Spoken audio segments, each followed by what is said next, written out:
Thank you and good morning to everyone. First of all, our hearts are heavy because of the news of the tragedy in Bangladesh, and we remember all of the people that are involved in that, victims and people who are affected. And we're also express our condolences to the victims of the tragedy in Istanbul quite recently. At times like this, it is important for us to gather and to express our solidarity with one another and to care for those who are suffering.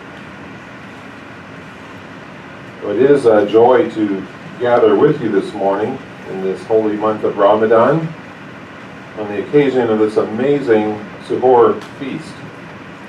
We've enjoyed getting to know some of you as we've broken bread and many other delicacies together.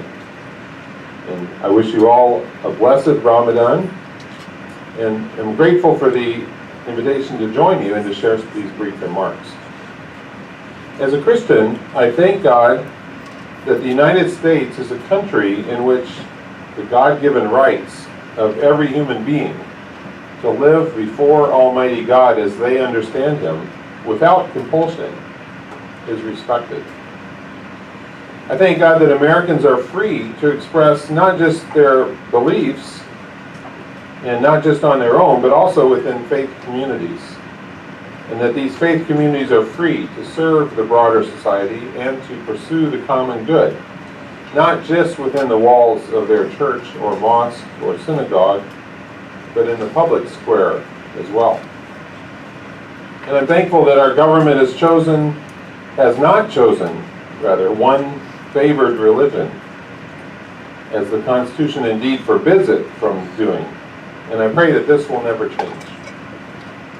Both religion and society are weakened, not aided, by government sponsorship of a particular religion.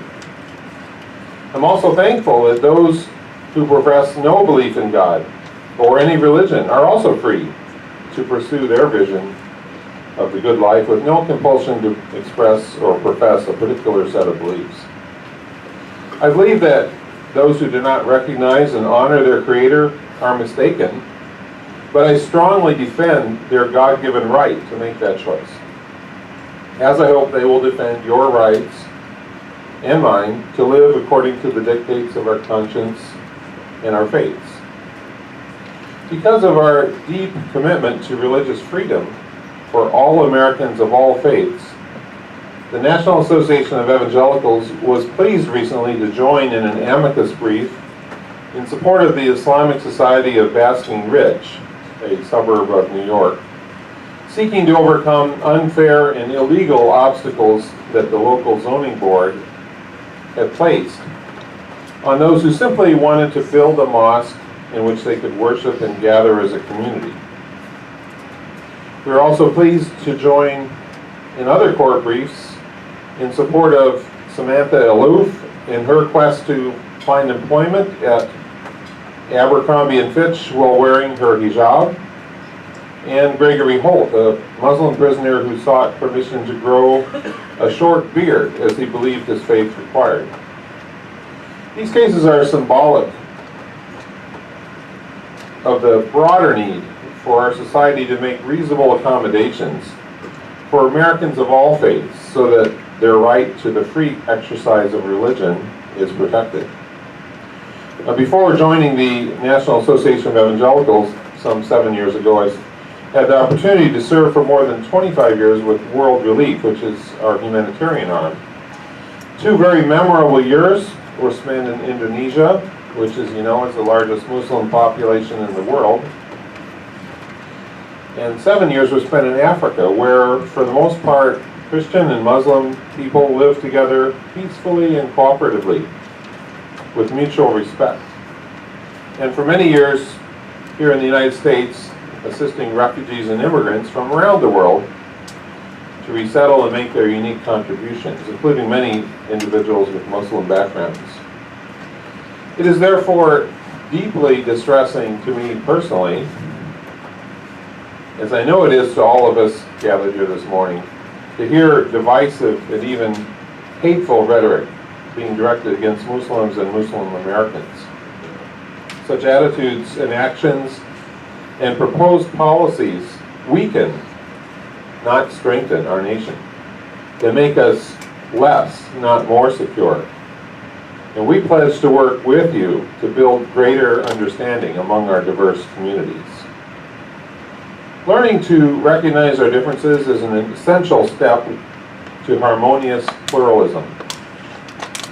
While it is sometimes fashionable to say that all religions have essentially the same beliefs and values, even a cursory study of comparative religions reveals that not to be the case.